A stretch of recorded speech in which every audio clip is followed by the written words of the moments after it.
আমার ওয়াজ আমি শেষ করছি।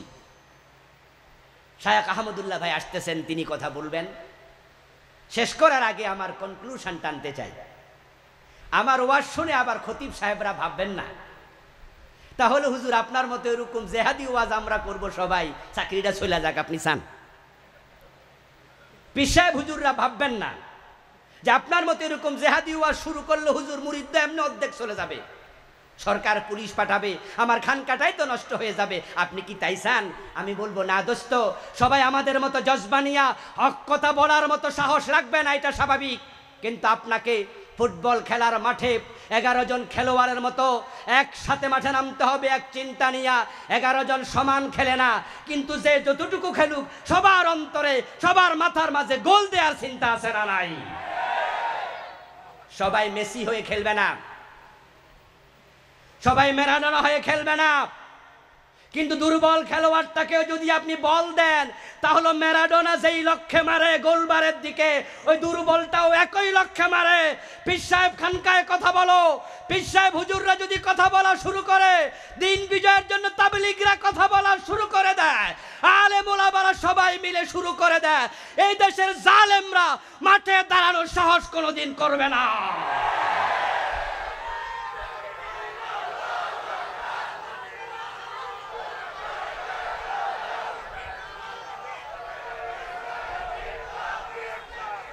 আমার ভাইয়েরা, 11 জন খেলোয়াড়ের লক্ষ্য কি 11 দিকে না একদিকে?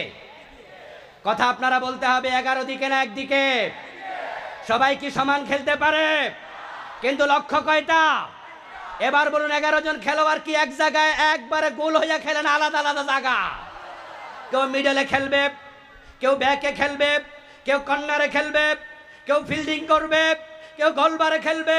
লক্ষ্য যেহেতু একটা, খেলা শুরু হওয়ার 5 মিনিট পরেও গোল হয়, 10 মিনিট পরেও হয়, 90 মিনিটে 12টা 13টা হয়ে যায়। লক্ষ্য 11 দিকে হলে 6 ঘন্টা 10 ঘন্টা গোল হবে না। সব আলেম একমত হয়ে যাও, দিনের বিজয় করতে 6 মাসও লাগবে না। আল্লাহ তাআলা আমাদের সকলকে আল্লাহর এই জমিনে আল্লাহ দিন বিজয় করার জন্য একমত হওয়ার তৌফিক দান করো, বলেন আমিন। দিন বিজয়ের কথা বলতে গেলে বিপদ আসার সম্ভাবনা আছে না নাই? প্রয়োজনে বিপদের মুখোমুখি হইতে রাজি হওয়া লাগবে, প্রয়োজনে জেলে যেতে হবে, প্রয়োজনে রক্ত দিতে হবে, হাসতে হাসতে শাহাদাতের মঞ্চে যাওয়া লাগবে। আমাদের উদ্দেশ্যে আলোচনা পেশ করার জন্য সবিনয় অনুরোধ জানাচ্ছি। আসসালামু আলাইকুম ওয়া রাহমাতুল্লাহি ওয়া বারাকাতুহু।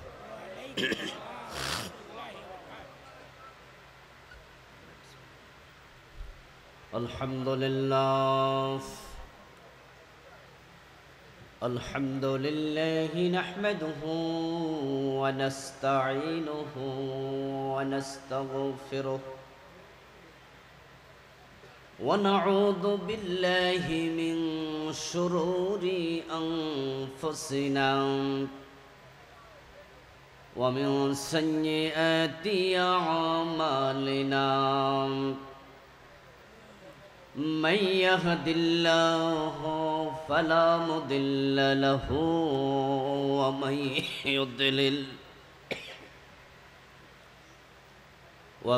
يضلل فلن تجد له وليا مرشدا وأشهد أن لا إله إلا الله وأن محمدا عبده ورسوله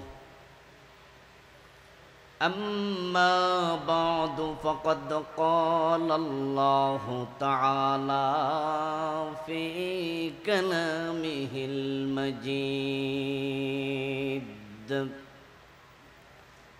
أعوذ بالله من الشيطان الرجيم بسم الله الرحمن الرحيم هو الذي أرسل رسوله بالهدى ودين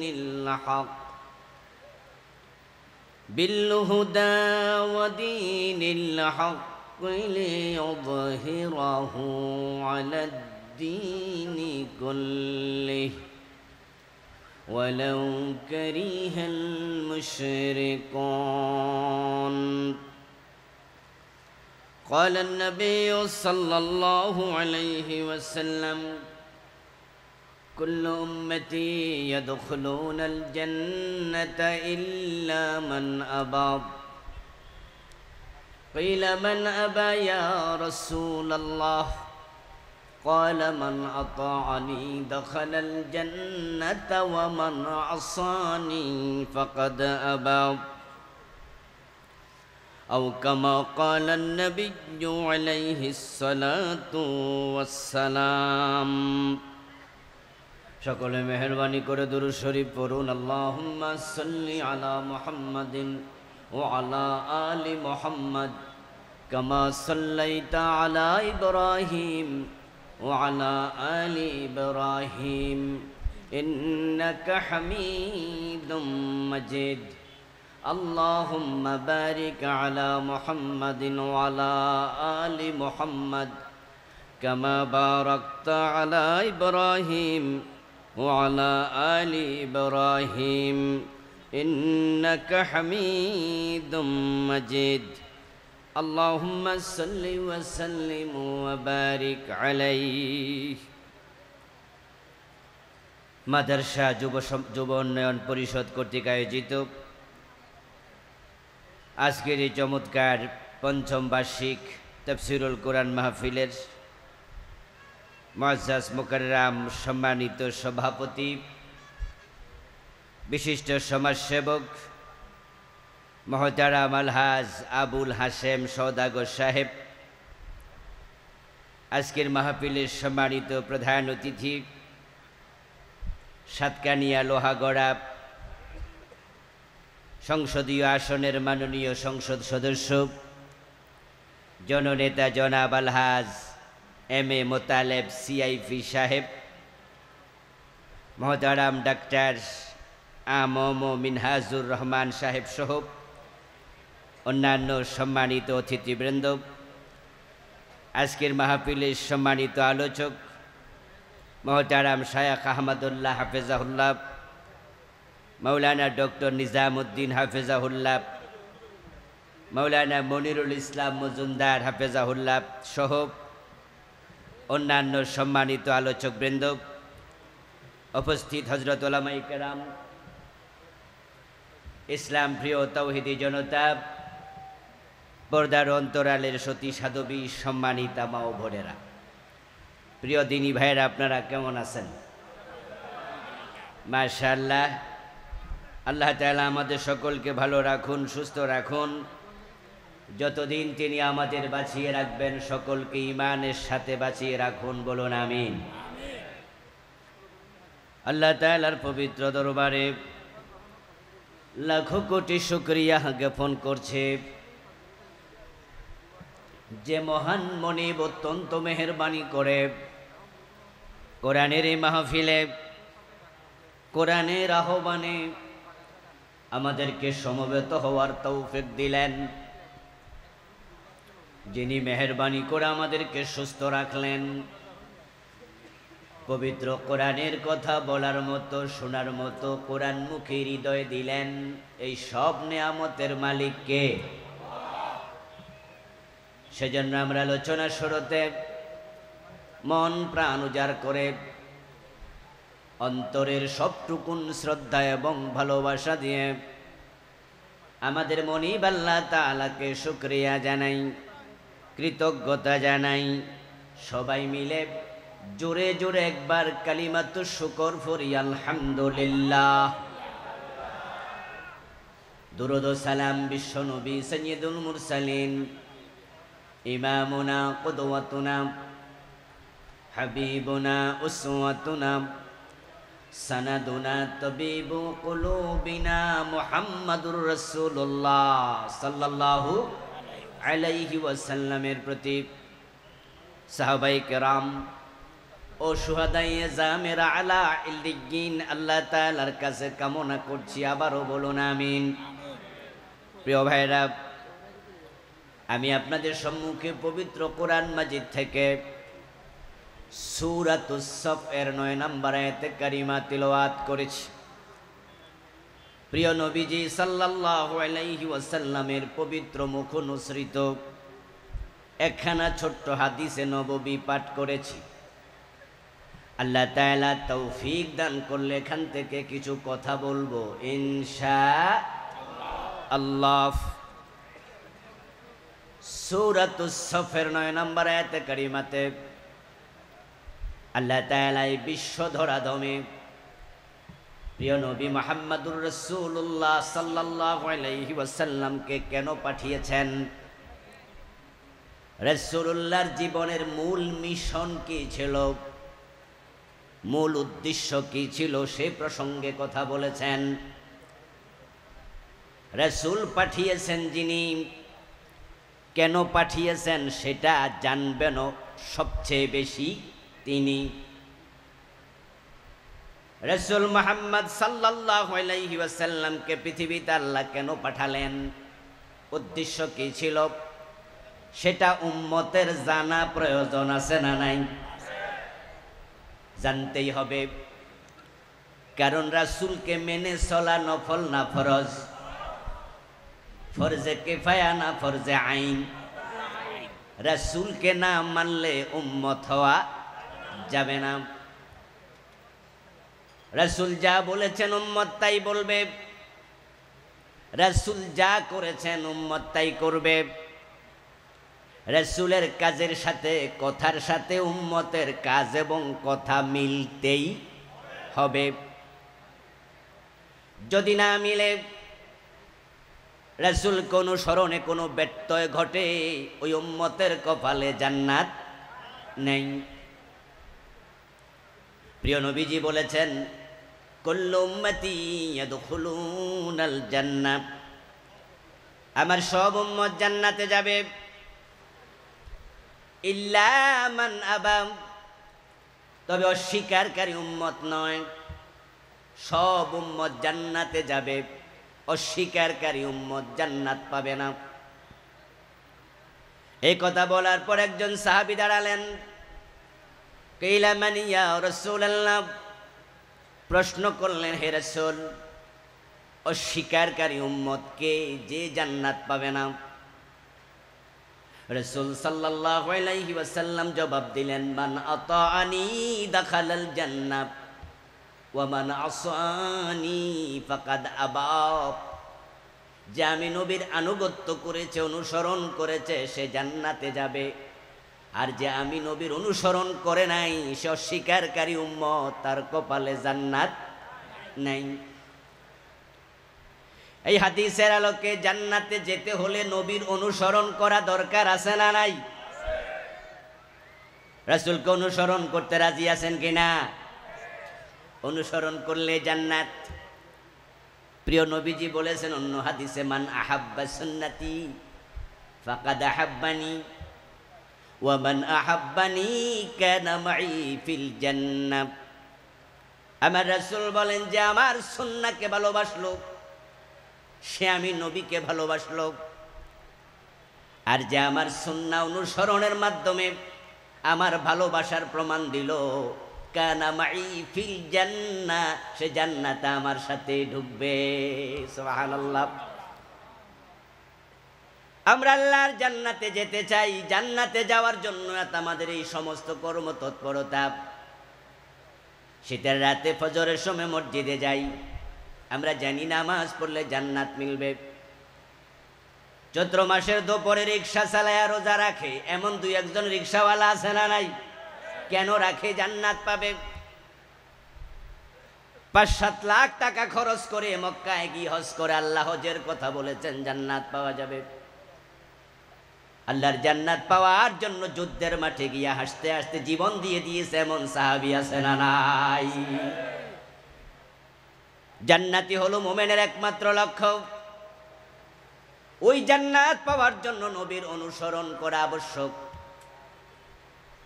রাসূলের অনুসরণ যদি আপনার জীবনে পাওয়া না যায়, আপনার আমল আল্লাহর কাছে এক আনা দামও নেই। যে ইসলাম আপনি মানতেছেন সেই ইসলাম কোনো হুজুরকে দেখে নয়, কোনো পীরকে দেখে নয়, ওই ইসলাম আল্লাহর নবীকে দেখে মানা লাগবে। আল্লাহ তাআলা বলেন, মান ইউতিউর রাসূলা ফাকাদ আতা আল্লাহ। যে রাসূলুল্লাহকে অনুসরণ করলো সে যেন স্বয়ং আল্লাহকে অনুসরণ করলো। ইসলাম রাসূলের সাথে মিলতে হবে। আল্লাহ তাআলা প্রিয় নবী সাল্লাল্লাহু আলাইহি ওয়াসাল্লামের সাথে মিলাই আপনার দিন নেবেন। যদি না মিলে সেটা ফেলে দেবেন। মাগরিবের নামাজের ফরজ কয় রাকাত? কেউ যদি অতি সওয়াবের আশায় 1 রাকাত বেশি পড়ে মাগরিবের ফরজ 4 রাকাত পড়ে, সওয়াব বেশি হবে না বাতিল হবে? যদি কেউ 4 রাকাত মাগরিব পড়ে 4 নাম্বার রাকাতে কি সূরা ফাতিহা পড়বে না, রুকু সেজদা দেবে না, সুবহান রাব্বিয়াল আলা সুবহান রাব্বিয়াল আযীম পড়বে না, তো বাতিল হবে কেন? বেটা কি দোষ করলো? 4 নাম্বার রাকাতে সূরা ফাতিহা আছে। আমরা তো হাদিস জানি, কোরআন পড়লে প্রতি অক্ষরে কমপক্ষে 10 নেকি। কিন্তু মাগরিবের নামাজ যদি কেউ 4 রাকাত ফরজ পড়ে, 4র্থ নাম্বার রাকাতে সূরা ফাতিহাতে কোনো নেকি, ওই রুকু সেজদার কোনো দাম। 1 রাকাত বেশি পড়লো, ওই 1 রাকাত শুধু বাতিল না, বাকি 3 রাকাতও আমও নাই, সালাও নাই। রাসূলুল্লাহর আমলের মূল্য আল্লাহর কাছে এতটাই বেশি, আপনি নিজে গবেষণা করে ইসলাম বানাবেন না, গবেষণা করে নতুন নতুন আমল তৈরি করবেন নাই, কোনো সুযোগই নাই। আল্লাহ নবীর সাথে মিলাবেন, মিললে উম্মতকে জান্নাত দেবেন। নবীর সুন্নাহ নবীর রীতিনীতি না মিললে ওই উম্মতের কপালে জান্নাত নেই। নবীর কথার সাথে আপনার কথা মিলবে, নবীর কাজের সাথে আপনার কাজ মিলবে। নবীকে অনুসরণ করতে হবে জীবনের পরতে পরতে, জীবনের বটম থেকে টপ লেভেল পর্যন্ত, পাকঘর থেকে সংসদ ভবন পর্যন্ত, ব্যক্তি জীবন থেকে আন্তর্জাতিক বলয় পর্যন্ত। আপনি থাকবেন যেখানে নবীর সুন্নাহ থাকা লাগবে সেখানে।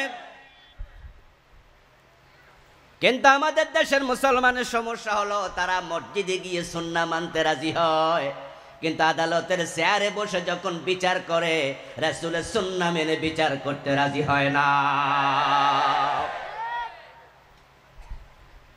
এই দেশের লোকেরা সুন্নাহ মানে না তা নয়, তারা সুন্নাহ মানে। সুন্নাহ মানার কারণে তো মুখে দাঁড়িয়ে আছে, মাথায় টুপি আছে, মাহফিলে এসে মাঠের মাঝে বসে আছেন খালি জায়গায়, খোলা জায়গায়। আল্লাহর নবীর মহব্বত, আল্লাহর কোরআনের মহব্বত দিলে আছে, তাই তো আমরা সবাই আল্লাহর জন্য নিবেদিত। মসজিদে যখন ঢুকি সবাই মিলে ডান পা দিয়ে ঢুকি, মসজিদ থেকে বাম পা দিয়ে বের হই, আল্লাহু আকবার বলে নামাজ শুরু করি, সালাম ফিরিয়ে নামাজ শেষ করি। আমরা রাসূলকে মানি না বললো কে? মানি। কিন্তু ঝামেলা হলো অধিকাংশের চরিত্র হলো সুন্নাহ মানে ততক্ষণ, সুবিধা আছে যতক্ষণ, অসুবিধা যেখানে, সুন্নাহ মানে না সেখানে। এজন্য মসজিদের 4 দেয়ালের ভিতরে রাসূলের কথা বললে, আল্লাহর কথা বললে, কোরআনের আইনের কথা বললে সব মুসল্লি জি বলে।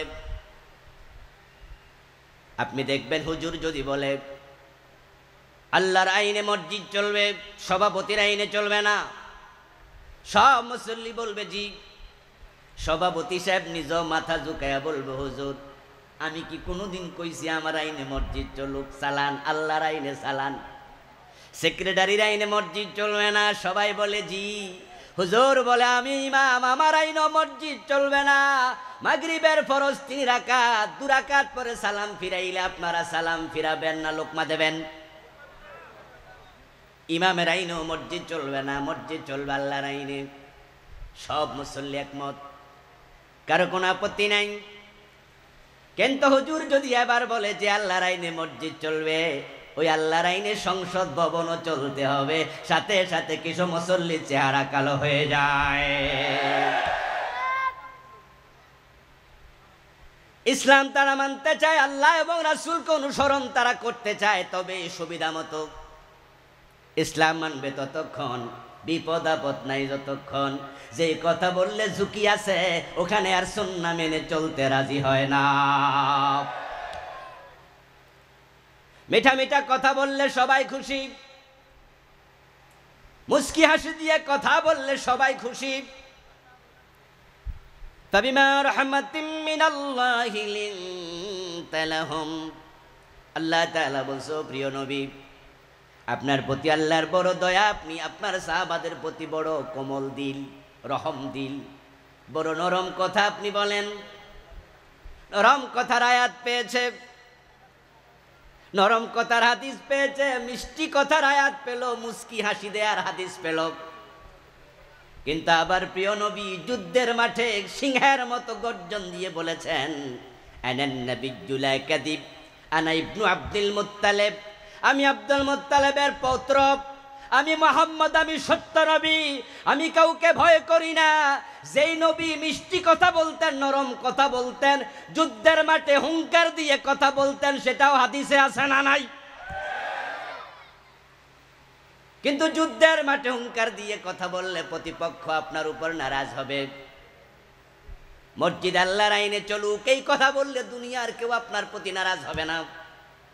কিন্তু দেশটা আল্লাহর আইনে চলুক, এই কথা বললে নারাজ হওয়ার মতো লোক আমাদের সমাজেও আছে না নাই? এজন্য আমরা তখনও প্রকৃত সুন্নাহ মানতেই হবে, সে কথা অনেকে বলতে রাজি হই না। মসজিদের ইমামকে দেখেন আমরা কিভাবে মানি, রাসূলের সাথে মিলে। বাবা ইমাম, ছেলে মুক্তাদি, জোহরের নামাজ 2 রাকাত পড়ার পরে বাবা বসতে ভুলে গেছে, দাঁড়াইয়া যাচ্ছে। পিছনে ছেলে বাবার সাথে দাঁড়াবে নাকি লোকমা দেবে? কারণ ছেলে জানে 2 রাকাত পড়ার পরে আত্তাহিয়াতু পড়ার জন্য বসা ওয়াজিব।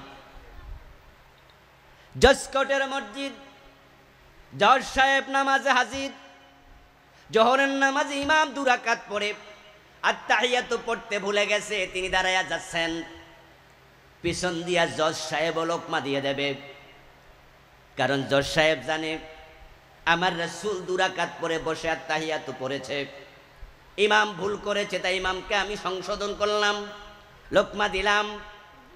জজ সাহেবের লোকমা পেয়ে ইমাম সাহেব বসে গেল, আত্তাহিয়াতু পড়ে তারপরে 2 রাকাত পরে সালাম ফিরাইল। ইমাম সাহেব রাসূলের সুন্নাহর বাহিরে চলে গেলেন, জজ সাহেব লোকমা দিয়ে দিলেন। এতে প্রমাণিত হয় রাসূলের সুন্নাহ জজ সাহেবও মানে। কিন্তু বলুন তো, জোহরের পরে আদালতের চেয়ারে বসে যখন চুরির মামলার রায় দেয়, চোর ধরে হাত কাটার রায় দেয়াটা ওয়াজিব না ফরজ? ইমাম সাহেব যে ভুল করছিল সেটা ফরজ না ওয়াজিব?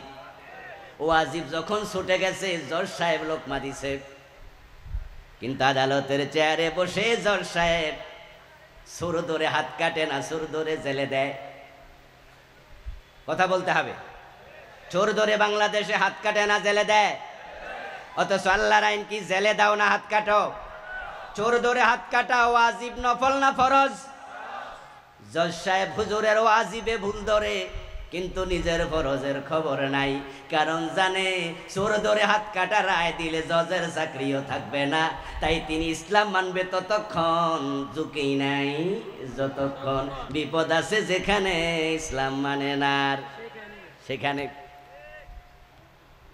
আপনি প্রশ্ন তুলবেন, জজ সাহেব তো আর নিজের মন মতো আইন বানাতে পারবে না, আইনের বই দেখে তিনি রায় দেবে।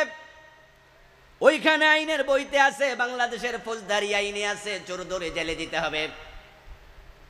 উনি হাত কাটার রায় কেমনে দেবে?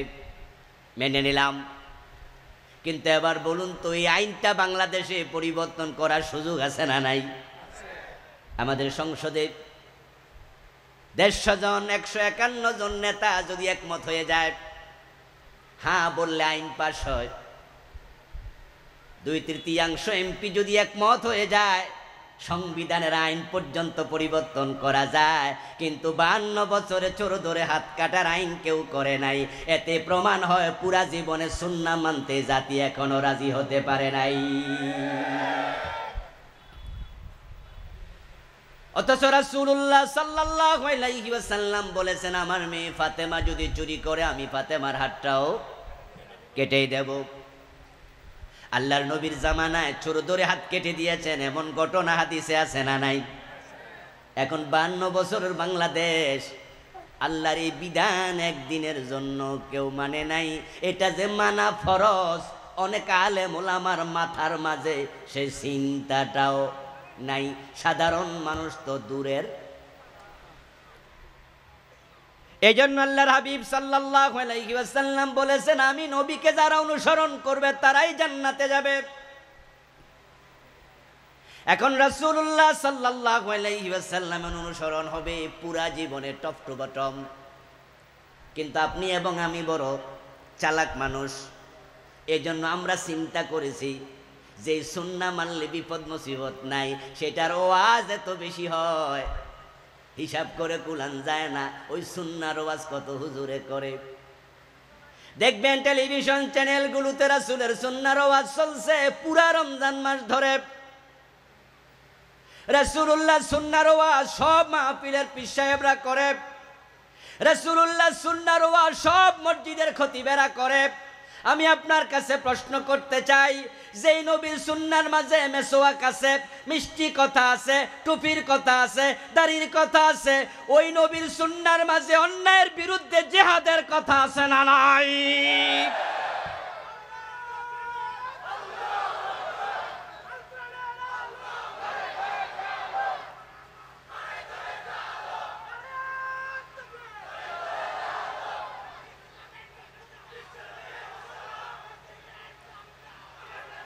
আমার প্রিয় ভাইরা, রাসূলুল্লাহ সাল্লাল্লাহু আলাইহি ওয়াসাল্লামের সুন্নাহ মন মতো যারা মানে তারা প্রত্যেকেই নিজের ব্যক্তিগত স্বার্থ সিদ্ধির জন্যই সুন্নাহ মানছে, এটা না বলার কোনো সুযোগ নাই।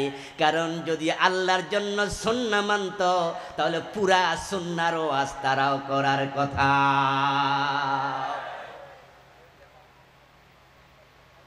পুরা সুন্নাহর ওয়াজ করলে বিপদ মুসিবত হবে, এটা একবারে বাস্তব। রাসূল সাল্লাল্লাহু আলাইহি ওয়াসাল্লাম যদি শুধু নামাজের ওয়াজ করতেন, রোজার ওয়াজ করতেন, তাহলে আবু জেহেলের সাথে রাসূলুল্লাহর দ্বন্দ্বটা তৈরি হওয়ার কথা না।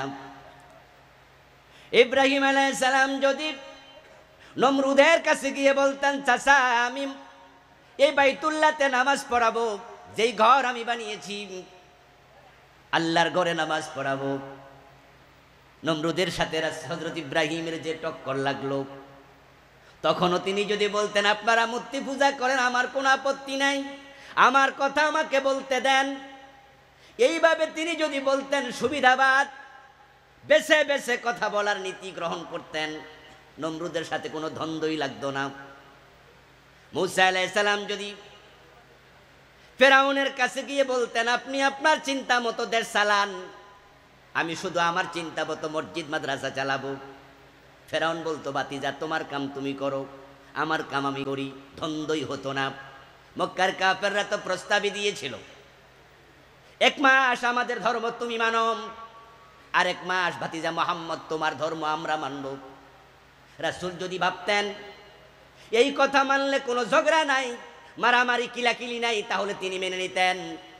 কিন্তু না, ইসলাম আংশিক মানার কোনো সুযোগ নাই। আল-ইয়াওমা আকমালতু লাকুম দীনাকুম ওয়া আতমামতু আলাইকুম নি'মাতি। আল্লাহ ইসলামকে পরিপূর্ণ করলেন এবং তিনি ঘোষণা দিলেন উদখুলু ফিস সিলমি কাফা, ইসলামে পরিপূর্ণ ঢোকো। এখন পরিপূর্ণ যদি ঢুকতে চান, আংশিক ইসলামের কথা বললে বাকি অংশ বাদ পড়বে। আর অপূর্ণ ইসলাম নিয়ে যারাই মারা যাবে, রাসূল বলেন তারা আমার সাথে জান্নাতে ঢোকার কোনো সুযোগ নেই। এজন্যই দেখবেন বাংলাদেশে অসংখ্য আলেম ওলামা আলহামদুলিল্লাহ এত পীর পৃথিবীর কোনো দেশে নাই, এত মসজিদ পৃথিবীর কোনো দেশে নাই। তামাম দুনিয়া দুটা মসজিদের শহর, একটা হলো ইস্তাম্বুল আর একটা হলো ঢাকা। এত মসজিদ, এত মাদ্রাসা, তাবলীগের বিশ্ব ইজতেমা, এত হুজুর, এত আলেম, কিন্তু এই দেশের সব জায়গায় অন ইসলাম। অফিসে গেলে ঘোষণা দিলে পাইলে সিগনেচার হয় না।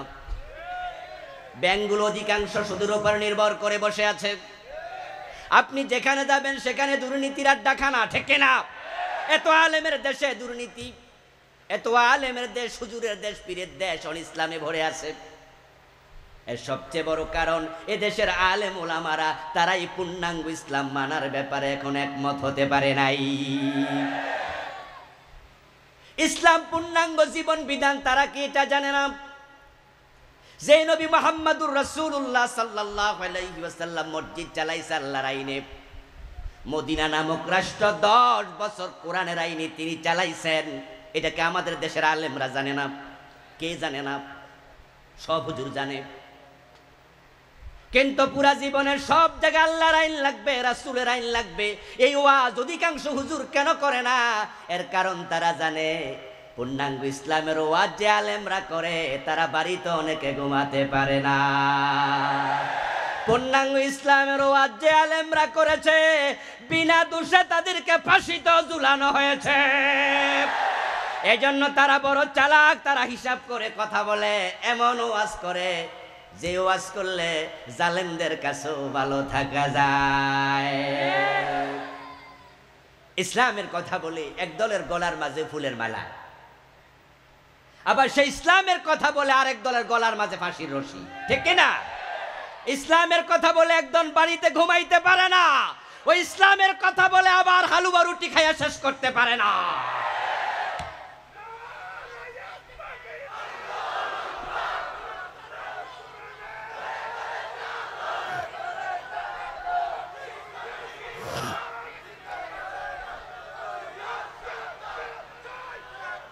আমার প্রিয় ভাইয়েরা,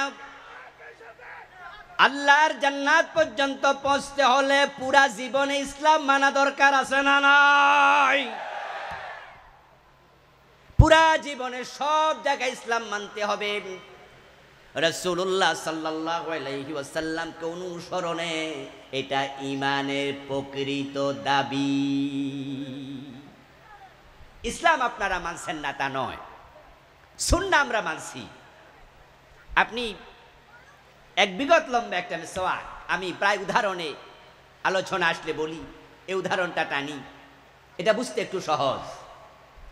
এক বিগত লম্বা একটি মেসওয়াক নিয়ে আপনি যদি সাতকানিয়া যতগুলো মসজিদ আছে সবগুলো মসজিদের ইমাম সাহেবের কাছে যান, গিয়ে প্রশ্ন করেন যে হুজুর মেসওয়াক করার বিধান কি, দেখবেন সব আলেম একমত হয়ে ফতুয়া দেবে মেসওয়াক করা সুন্নাহ।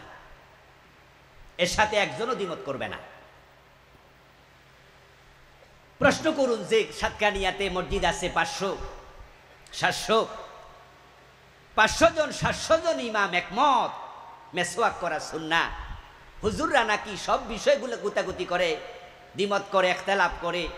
বাংলায় প্রবাদ হয়েছে, মানুষ বলে 2 জন এমএ পাস এক কম্বলের নিচে ঘুমাইতে পারে, 2 জন মাওলানা নাকি এক কম্বলের নিচে ঘুমাইতে পারে না। কই আমরা দেখলাম মেসওয়াক করা সুন্নাহ, এই বিষয়ে 500 হুজুর একমত। হুজুর এ ফতুয়াতে সবাই একমত, কারণটা কি? জবাব একটাই, সব হুজুর বলবে আল্লাহর নবী মেসওয়াক করেছেন, অসংখ্য হাদিসে তার প্রমাণ আছে, সুতরাং রাসূল যেটা করেছেন ওটা তো সুন্নাত, এজন্য সব হুজুরের ফতুয়া এখানে মিলে গেছে। আমিও একই কথা বলবো, হুজুরদের ফতুয়া সঠিক। প্রিয় নবীজি মেসওয়াক করেছেন, হাদিসের কিতাবে এমন অসংখ্য হাদিস আছে, সুতরাং এটা সুন্নাহ। আমার বন্ধু, এবার পরের সপ্তাহে 2.5 হাত লম্বা একটা তলোয়ার নিয়াম ওই সাতকানিয়া যত ইমাম আছে তাদের বাড়িতে যান, সাদা কাগজ নিয়ে আবার কলম নিয়ে হাজির। অন্যায়ের বিরুদ্ধে প্রয়োজনে তলোয়ার হাতে নিয়ে জিহাদ করতে হবে। ওই জেহাদের ফতুয়া কি সাদা কাগজ আজকে একটু লিখে দেন। গতবার যারা মেসওয়াকের ফতুয়া দিয়েছে সুন্নাহ, তলোয়ার দেখার পরে জেহাদের কথা শোনার পরে ফতুয়া দিতে রাজি হবে না, চেহারা কালো হয়ে যাবে, এমন হুজুর আছে না নাই? জেহাদের কথা শুনলে রাজনীতির গন্ধ খুঁজে এমন মুসলমান আছে কিনা? জেহাদের মাঝে জঙ্গিবাদ খুঁজে বেড়ায় এমন জালেমও আছে না নাই? যারা মডেল মসজিদের হুজুর ইমাম, তাদের কাছে জেহাদের ফতুয়া খুঁজলে সবার আগে দৌড় মারবে। অনেকেই বলবে জেহাদের পক্ষে ফতুয়া দিলে চাকরি বেশি দিন টিকবে না, তাই জেহাদের আলোচনা করে না। এমন শত শত ফির ক্ষতি বাংলাদেশে। আচ্ছা, রাসূলকে অনুসরণ করা যদি জান্নাতে যাওয়ার মাধ্যম হয়, আপনাদের কাছে আমি জানতে চাই, যেই নবী মেসওয়াক করেছেন হাতে মেসওয়াক নিয়া, ওই নবী 27টি যুদ্ধে তলোয়ার নিয়ে জিহাদ করেছেন, এমন শত শত হাদিস আছে না নাই? তো মেসওয়াক সুন্নাহ হলে জিহাদও সুন্নাহ হওয়ার কথা কিনা? এবার বলুন তো, জিহাদ কি সুন্নাত না ফরজ? মাশাআল্লাহ। আমার প্রিয় ভাই, মেসওয়াক করা সুন্নাহ, এটা হাদিসে আছে, কোরআনে নাই। কোরআনে মেসওয়াকের কোনো কথাই নাই, কিন্তু হাদিসে আছে। এবার বলুন তো, জিহাদের কথা কোরআন হাদিস সব জায়গায় আছে না নাই? তো সেটার আলোচনা কেন সবাই করে না? এর কারণ হচ্ছে, জিহাদের কথা বললে যাদের বিরুদ্ধে জিহাদ হবে তারা রেগে যাবে, আর জিহাদের প্রসঙ্গ যখন আসে তখনই প্রতিপক্ষ হয়ে যায় জালেম। প্রতিপক্ষ যারা আছে তারাই হয় অন্যায়কারী, আর সমাজে জালেম এবং অন্যায়কারীদের হাতে তো দেশের ক্ষমতা। এই 52 বছরের কথা বলছি, শুধু আজকের কথা নয়। জিহাদের প্রসঙ্গ আসলেই তো জালেমদের কাড়ে পড়বে। তাই তো আমরা আলেম উলামারা মেসওয়াকের ওয়াজ যত করি, জিকিরের ওয়াজ যত করি, হজের ওয়াজ, নামাজের ওয়াজ, পর্দার ওয়াজ, জিহাদের ওয়াজ যদি 10% করতেন আর 10% অন্যায়ের বিরুদ্ধে জিহাদ করার জন্য প্রস্তুত হতো, এই দেশের অনেক অন্যায় এমনি কমে যেত। জিহাদের ওয়াজ করে না এমন অসংখ্য আলেম এদেশ 40 বছর খুতবা দিছে, এই 40 বছরে একদিনও জিহাদের ওয়াজ করে নাই, এমন খতিব আছে না নাই? হাজার হাজার লক্ষ লক্ষ মুরিদের পীর, মুরিদের সামনে জীবনে একদিনও জিহাদের ওয়াজ করে নাই, এমন পীর আছে না নাই? খুতবা দিচ্ছে, ভাষণ দিচ্ছে, বক্তৃতা দিচ্ছে বছরের পর বছর, কত নফল বিষয়ে ওয়াজ করলো, কত সুন্নাহর ওয়াজ করলো, কিন্তু জিহাদের ওয়াজ করে নাই, এমন বক্তা আছে না নাই? অথচ আল্লাহর নবীর একজন সাহাবী খুঁজে পাবেন না যিনি জিহাদের মাঠে যান নাই। আমার প্রিয় ভাইরা, যে নামাজের ওয়াজ করছেন আপনারা, বাংলাদেশে একজন বক্তা পাবেন না নামাজের ওয়াজ করে নাই, একজন পীর পাবেন না নামাজের ওয়াজ করে নাই, একজন হুজুর পাবেন না নামাজের ওয়াজ করে নাই। এ নামাজের কথা কোরআনে আছে 83 বারের মতো। রোজার ওয়াজ করে নাই এমন একজন আলেম পাবেন না। রোজার কথা আছে কোরআন মাজিদে মাত্র 4-5 বার। হজের ওয়াজ করে নাই বাংলাদেশে একজন খতিব হুজুর পাবেন না, হজের কথা কোরআনে আছে মাত্র 2-3 বার। আর যেই জিহাদের ওয়াজটা এড়াইয়া যায়, ওই জিহাদের ব্যাপারে ডিরেক্ট ইনডিরেক্ট আয়াতের সংখ্যা 500।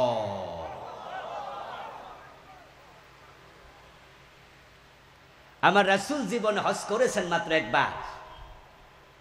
বাংলাদেশের হুজুররা শুধু হজ না, এই রমাদানে দল বেঁধে উমরা করতে গিয়েছে সব মহলের হুজুর, আমিও গিয়েছি, অনেকে আমরা গিয়েছে।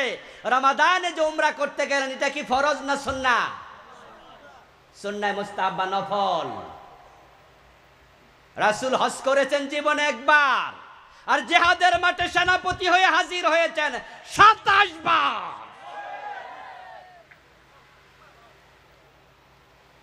আল্লাহর হাবিব সাল্লাল্লাহু আলাইহি ওয়াসাল্লামের যত সাহাবী আছে, আপনি একজনের নাম খুঁজে পাবেন না যিনি যুদ্ধের মাঠে যায় নাই, সামর্থ্য থাকার পরেও একজনও পাবেন না।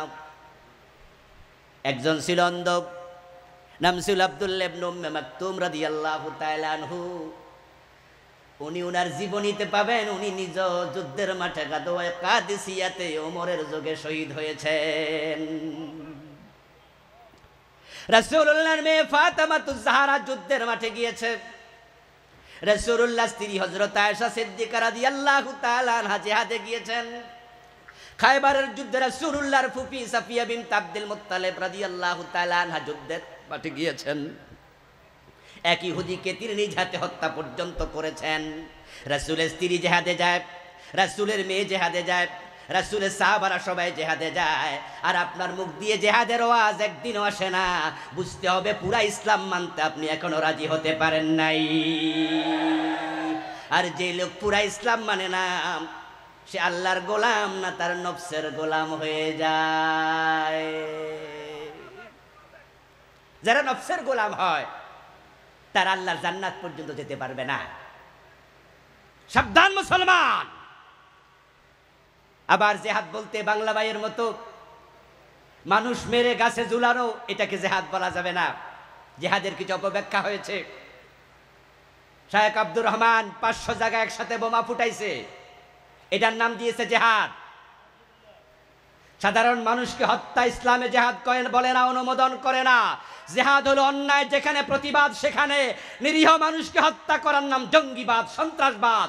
ইসলামের সাথে জঙ্গিবাদের কোনো সম্পর্ক নাই। সিনেমা হলে বোমা মেরে নিরীহ মানুষকে হত্যা করার নাম জেহাদ নয়। সাধারণ মানুষকে হত্যা করে গাছে ঝুলানোর নাম জেহাদ নয়। আদালতে বোমা মেরে বিচারক হত্যা করার নাম জেহাদ নয়। ইসলামের জেহাদ মানে হচ্ছে অন্যায় করব না, অন্যায় সহ্য করা হবে না, প্রতিবাদ হবে, প্রতিরোধ হবে। জেহাদ শুরু হবে মুখ দিয়ে বলে, কলম দিয়ে লেখে, হাত দিয়ে বাধা দিয়ে, প্রয়োজনে তলোয়ার হাতে নিতে হবে।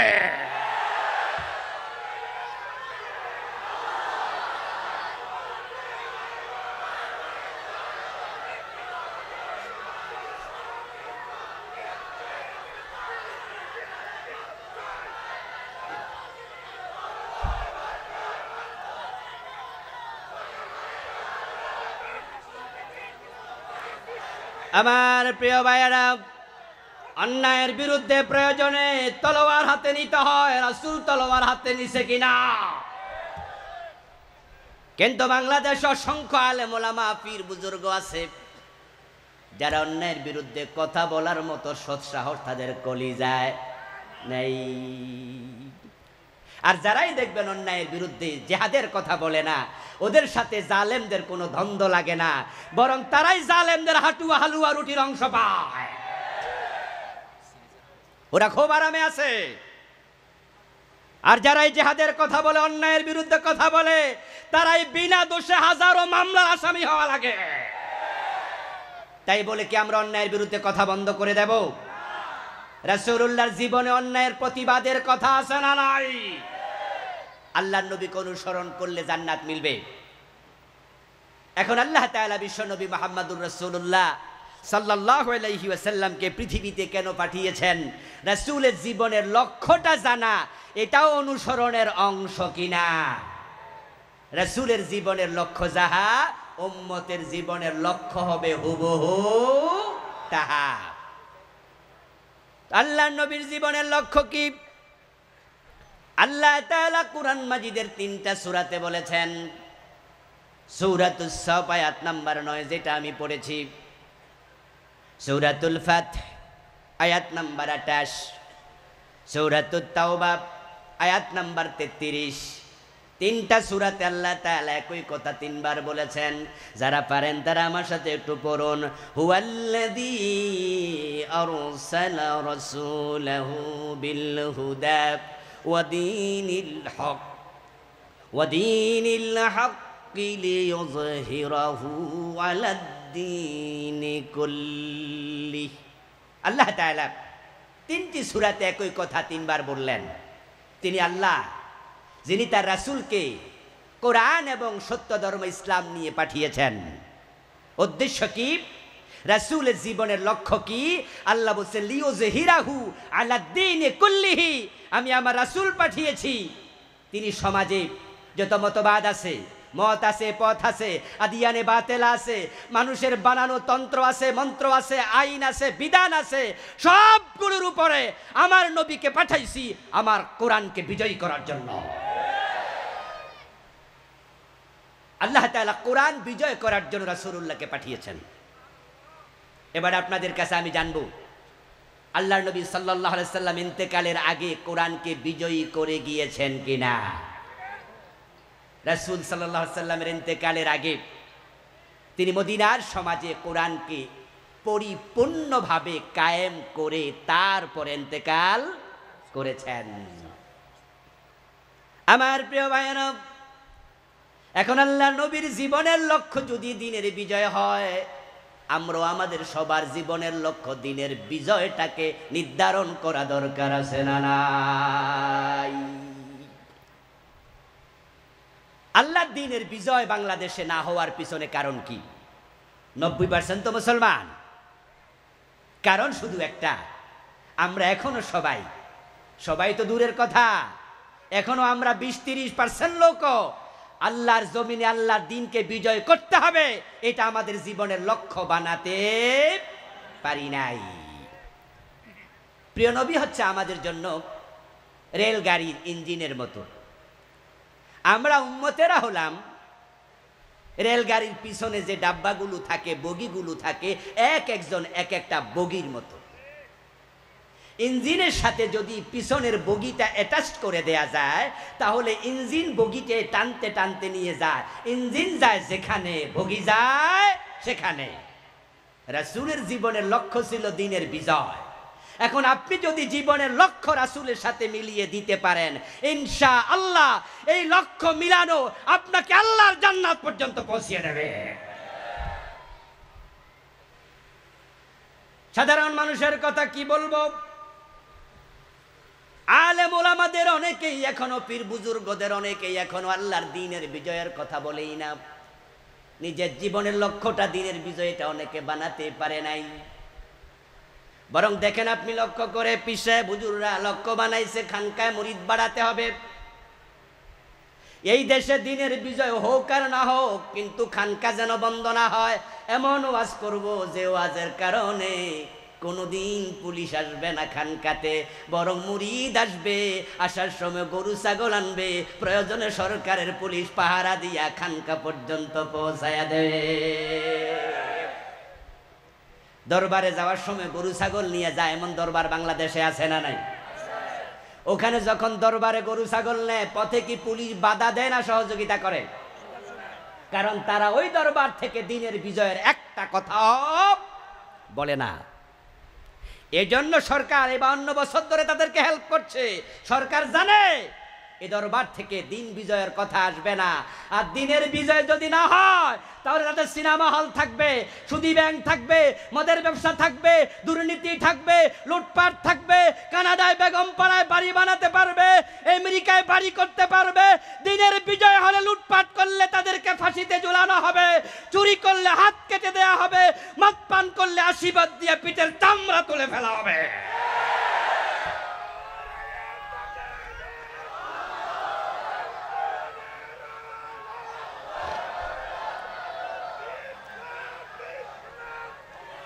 আমার ভাইয়েরা, দ্বীনের বিজয় যেখানে হবে না, ওই সমাজে পরিপূর্ণভাবে দ্বীন মেনে চলা সম্ভব হবে না।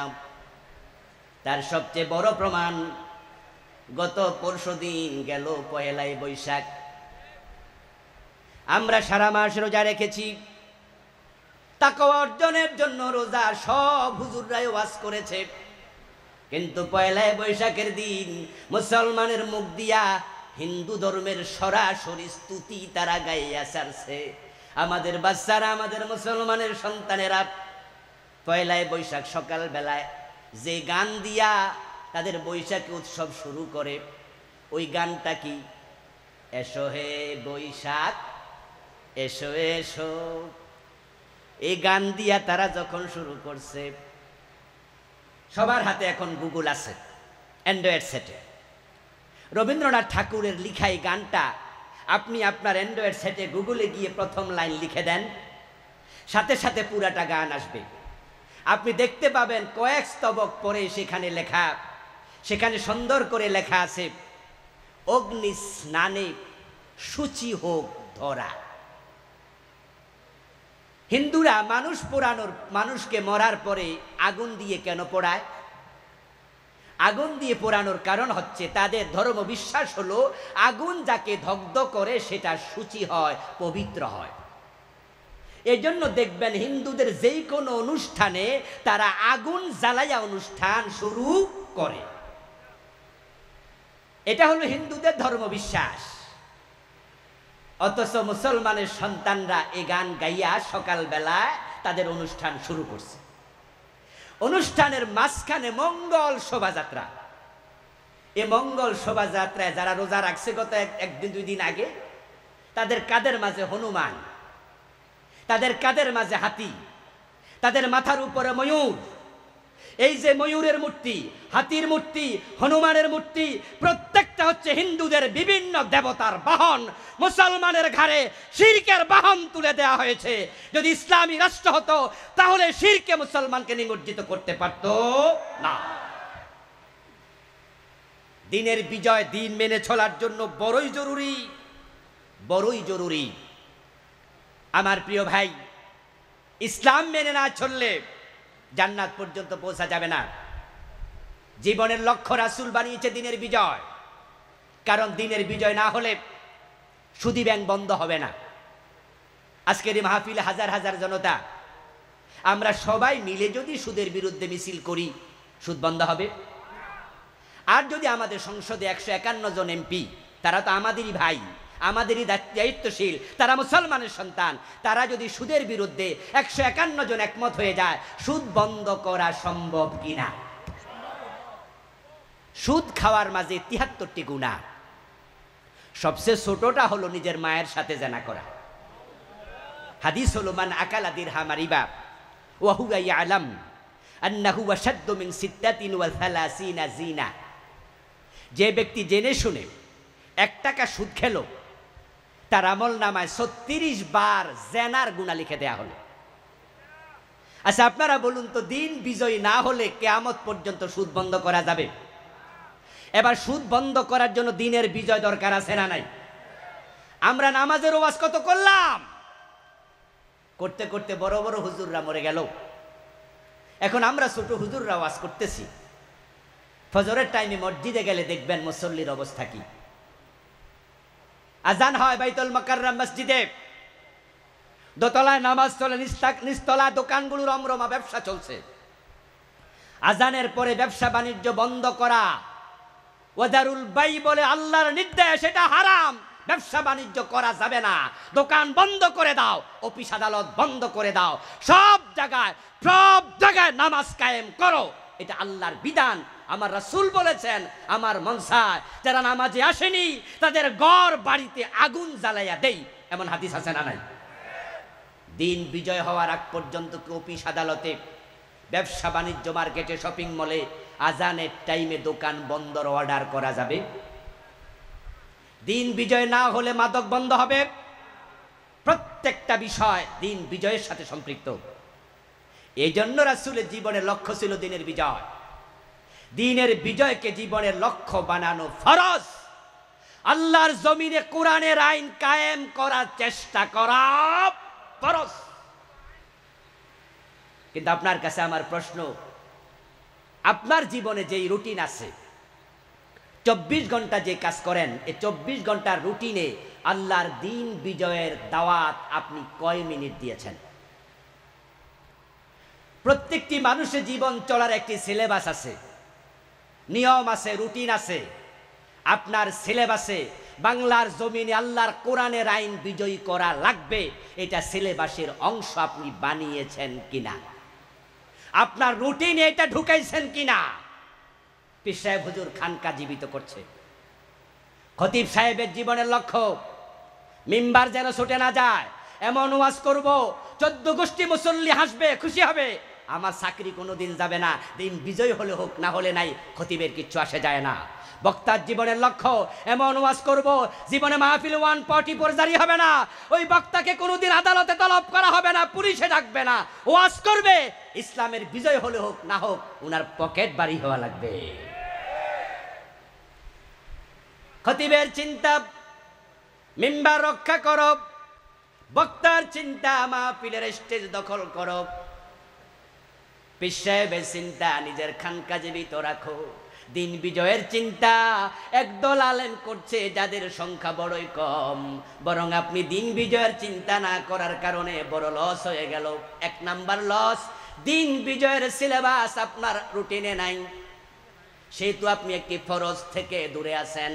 আর একটা বড় মেসেজ হলো আপনার যত ফলোয়ার আছে, অনুসারী আছে, তারা সবাই মনে করবে এত বড় পীর, এত বড় হুজুর, উনি তো দিন বিজয়ের কথা বলে না। এতে বোঝা যায় দিন বিজয়ের চিন্তা মাথায় না থাকলেও কোনো অসুবিধা নেই। যেই নবীর জীবনের লক্ষ্য ছিল দিনের বিজয়, আপনার কারণে এই দেশে হাজার হাজার লোক দিন বিজয়ের চিন্তা থেকে দূরে, কারণ আপনি সেলিব্রিটি, আপনি পীর, আপনি একজন সংগঠক, হাজার লোক আপনাকে মানে, অথচ আপনার মুখ দিয়া জিহাদের কথা আসে না, দিন বিজয়ের কথা আসে না, জালেমের বিরুদ্ধে হুঙ্কার দিয়া একটা কথা জীবনে বলেন নাই। এতে প্রমাণিত হয় আপনার কলবে মুনাফিকি ঢুকে গেছে। হাদিস রাসূলের আমার নয়। قال النبي صلى الله عليه وسلم من لم يغزو ولم يحدث به نفسه فمات على شعبة من النفاق। প্রিয় নবীজি সাল্লাল্লাহু আলাইহি ওয়াসাল্লাম বলেছেন, যে ব্যক্তি অন্যায়ের বিরুদ্ধে জিহাদ করে নাই, প্রতিবাদ করে নাই, প্রতিরোধ করে নাই, এবং সেটা করার চিন্তাও অন্তরে লালন করে নাই, তার মৃত্যুটাই হবে মুনাফিকের একটি শাখার উপরে। আমার প্রিয় ভাইয়েরা, প্রয়োজনে সর্বোচ্চ ত্যাগ, শাহাদাত নসিব করার জন্য, নিজের ভাগ্যে জুটানোর জন্য, শহীদ হওয়ার জন্য রাজি হওয়া দরকার আছে না নাই? কে কে রাজি আছে আল্লাহকে দেখা দাও।